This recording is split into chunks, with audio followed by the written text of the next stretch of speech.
Le Tchad est confronté à plusieurs défis majeurs face auxquels le soutien des pays amis demeure primordial en cette phase cruciale de transition où le retour à l'ordre constitutionnel est un impératif.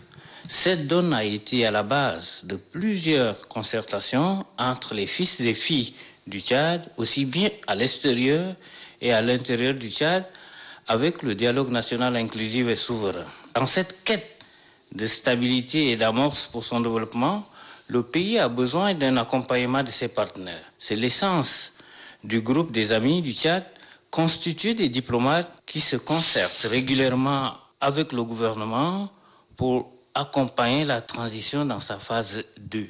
S'agissant justement de cet accompagnement, le Premier ministre Salih Kebzabo estime que l'appui des partenaires reste en deçà des attentes et cela pourrait impacter la mise en œuvre des résolutions et des recommandations du dialogue national inclusif et souverain.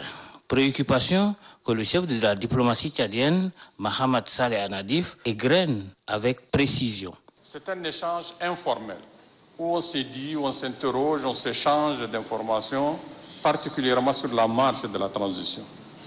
Nous écoutons leurs préoccupations, nous répondons en leur apportant les éléments sur la marche de la transition, qu'est-ce qui marche, qu'est-ce qui ne marche pas, quels sont les obstacles, quels sont les défis et comment ensemble on peut conjuguer les efforts pour que la transition puisse réussir. Donc on a eu à parler de la révision des listes électorales, on a eu à parler du référendum, nous avons eu à parler après le référendum.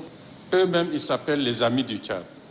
Mais nous estimons qu'entre amis, il faut se dire un certain nombre de vérités. Donc ça a été un échange vraiment ouvert, franc, et j'estime que ça a été positif. On attend un accompagnement